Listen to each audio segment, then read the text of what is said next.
Hi friends, welcome to my channel. ಎಲ್ಲರೂ ಹೇಗಿದ್ದೀರಾ friends? I hope ಎಲ್ಲ ಚೆನ್ನಾಗಿದ್ದೀರಾ ಅಂತ ಅನ್ಕೋತೀನಿ. ಬನ್ನಿ ಫ್ರೆಂಡ್ಸ್, ಇವತ್ತು ನಾನೊಂದು ಟೇಸ್ಟಿ ಆಗಿರುವಂಥ ಕ್ರೀಮಿ ಆಗಿರುವಂಥ ಒಂದು ಡೆಸರ್ಟ್ ರೆಸಿಪಿನ ನಿಮ್ಮ ಜೊತೆ ಶೇರ್ ಮಾಡ್ತಾ ಇದ್ದೀನಿ. ಈ ರೆಸಿಪಿ ಹೆಸರು ಬಂದು ಕ್ಯಾರೆಟ್ ಸಾಬುದಾನ ಖೀರ್ ಅಂತ. ತುಂಬಾ ಟೇಸ್ಟಿಯಾಗಿದೆ. ನೀವು ಫಸ್ಟ್ ಟೈಮ್ ನನ್ನ ಈ ವಿಡಿಯೋ ನೋಡ್ತಾ ಇದ್ರೆ ಪ್ಲೀಸ್ ಸಬ್ಸ್ಕ್ರೈಬ್ ಮಾಡಿ, ಪಕ್ಕದಲ್ಲಿರುವಂತಹ ಬೆಲ್ಲೈಕನ್ ಒತ್ತೋದಕ್ಕೆ ಮರಿಬೇಡಿ ಫ್ರೆಂಡ್ಸ್. ಬನ್ನಿ ಫ್ರೆಂಡ್ಸ್, ಹೆಂಗೆ ಮಾಡೋದಂತ ನೋಡೋಣ ಖೀರು. ಇವಾಗ ಗ್ಯಾಸ್ ಆನ್ ಮಾಡಿಕೊಂಡು ನಾನಿವಾಗ ಒಂದು ಪಾತ್ರೆನ ಇಡ್ತಾ ಇದ್ದೀನಿ.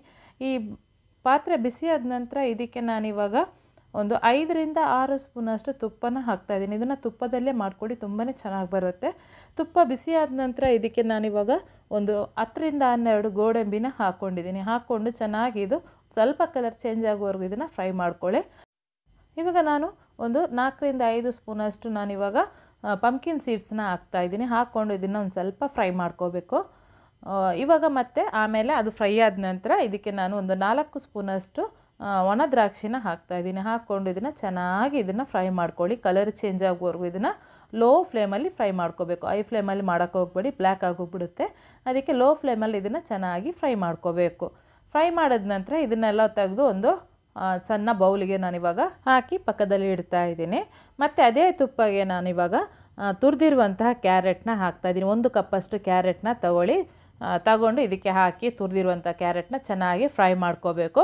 ಒಂದು ಸ್ವಲ್ಪ ಡ್ರೈ ಅಂತ ಅನಿಸಿದ್ರೆ ಇದಕ್ಕೆ 3ರಿಂದ 4 ಸ್ಪೂನಷ್ಟು ತುಪ್ಪನ ಹಾಕೋಬೇಕು. ಹಾಕ್ಕೊಂಡು ಚೆನ್ನಾಗಿ ಇದನ್ನು ಫ್ರೈ ಮಾಡ್ಕೋಬೇಕು. ಅಂದರೆ ಇದು ಕಲರ್ ಚೇಂಜ್ ಆಗಬೇಕು, ಅದರ ಹಸಿ ಸ್ಮೆಲ್ಲೆಲ್ಲ ಹೋಗಬೇಕು. ಕ್ಯಾರೆಟ್ ಇದು ಹಸಿ ಸ್ಮೆಲ್ ಹೋಗುವವರೆಗೂ ಇದನ್ನು ಚೆನ್ನಾಗಿ ಈ ಥರ ಫ್ರೈ ಮಾಡ್ಕೋಬೇಕು. ಇವಾಗ ನೋಡಿ, ಕಲರ್ ಚೇಂಜ್ ಆಗಿ ಒಂದು ಒಳ್ಳೆ ಅರೋಮಾ ಬರ್ತಾ ಇದೆ ಕ್ಯಾರೆಟ್ ಇದು. ಅದುವರೆಗೂ ನಾನು ಫ್ರೈ ಮಾಡ್ಕೊಂಡಿದ್ದೀನಿ. ಫ್ರೈ ಮಾಡಿದ ನಂತರ ಇದಕ್ಕೆ ಒಂದು 2 ಲೀಟ್ರಷ್ಟು ನಾನಿವಾಗ ಹಾಲು ಹಾಕ್ತಾಯಿದ್ದೀನಿ.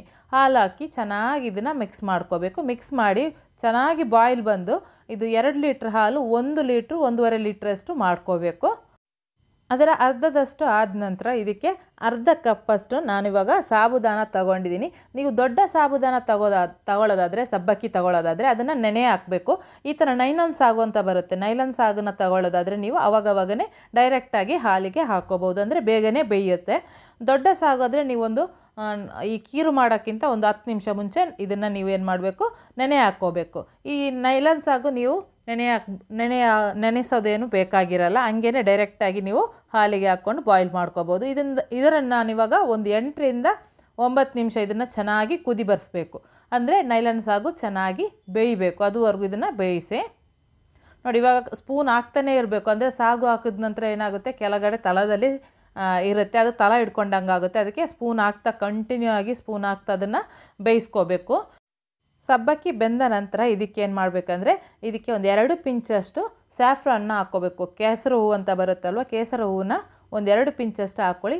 ಇಲ್ಲ ಅಂದರೆ ಇದನ್ನು ನೀವು ಸ್ಕಿಪ್ ಮಾಡ್ಕೋಬೋದು. ಹಾಕ್ಕೊಂಡ್ರೆ ಒಂದು ಒಳ್ಳೆ ಅರೋಮಾ ಕೊಡುತ್ತೆ.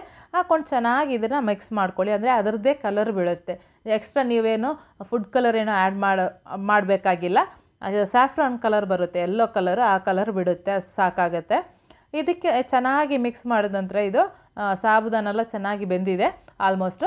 ಇದಕ್ಕೆ ನಾನಿವಾಗ ಒಂದು ಅರ್ಧದಿಂದ ಮುಕ್ಕಾಲು, ನೀವು ಎಷ್ಟು ಸ್ವೀಟ್ ತಿಂತೀರ ಅಷ್ಟು ಸ್ವೀಟ್ನ ಹಾಕ್ಕೊಳ್ಳಿ. ನಾನಿವಾಗ 3/4 ಕಪ್ಪಷ್ಟು ನಾನಿವಾಗ ಸಕ್ಕರೆನ ಹಾಕ್ಕೊಂಡಿದ್ದೀನಿ.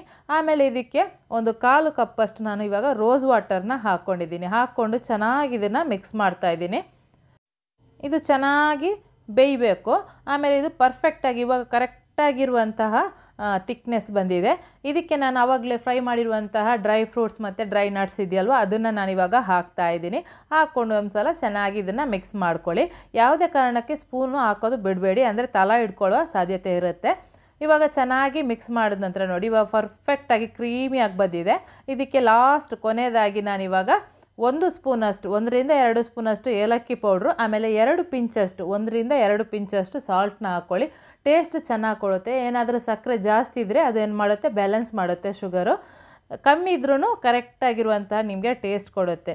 ಚೆನ್ನಾಗಿ ಮಿಕ್ಸ್ ಮಾಡಿದ ನಂತರ ಗ್ಯಾಸ್ನ ಆಫ್ ಮಾಡ್ಕೊಳ್ಳಿ. ಸರ್ವ್ ಮಾಡೋಕ್ಕೆ ರೆಡಿ ಆಯಿತು. ಪರ್ಫೆಕ್ಟಾಗಿರುವಂತಹ ಒಂದು ಕ್ಯಾರೆಟ್ ಸಾಬುದಾನ ಖೀರು ತುಂಬಾ ಚೆನ್ನಾಗಿದೆ. ನೀವು ಮನೇಲಿ ಇದನ್ನೊಂದು ಸಲ ಟ್ರೈ ಮಾಡಿ ನೋಡಿ. ಆಮೇಲೆ ಇದಕ್ಕೆ ನಾನು ಕಂಡೆನ್ಸ್ ಮಿಲ್ಕ್ ಆಗಲಿ ಅಥವಾ ಮಾವಾಗಲಿ ಏನೂ ಯೂಸ್ ಮಾಡಿಲ್ಲ. ತುಂಬಾ ಹೆಲ್ದಿಯಾದಂಥ ಒಂದು ಖೀರ್ ರೆಸಿಪಿ. ನೀವು ಮನೆಯಲ್ಲಿ ಇದನ್ನು ಟ್ರೈ ಮಾಡಿಕೊಂಡು ಹೆಂಗಾಯಿತು ಅಂತ ನನಗೆ ಕಮೆಂಟ್ ಬಾಕ್ಸಲ್ಲಿ ಒಂದು ಕಮೆಂಟ್ ಹಾಕೋಕ್ಕೆ ಮರಿಬೇಡಿ ಫ್ರೆಂಡ್ಸ್. ಈ ವಿಡಿಯೋಗೆ ಒಂದು ಲೈಕ್ ಕೊಡಲಿಕ್ಕಂತೂ ಮರಿಲೇಬೇಡಿ. ಈ ವಿಡಿಯೋನ ಫ್ಯಾಮಿಲಿ, ಫ್ರೆಂಡ್ಸ್, ರಿಲೇಟಿವ್ಸ್ಗೆ ಎಲ್ಲರಿಗೂ ಶೇರ್ ಮಾಡಿ. ನೆಕ್ಸ್ಟ್ ನಾನು ಹೊಸ ರೆಸಿಪಿಯೊಂದಿಗೆ ಹೊಸ ವಿಡಿಯೋ ಜೊತೆ ಬರ್ತೀನಿ ಫ್ರೆಂಡ್ಸ್. ಬಾಯ್.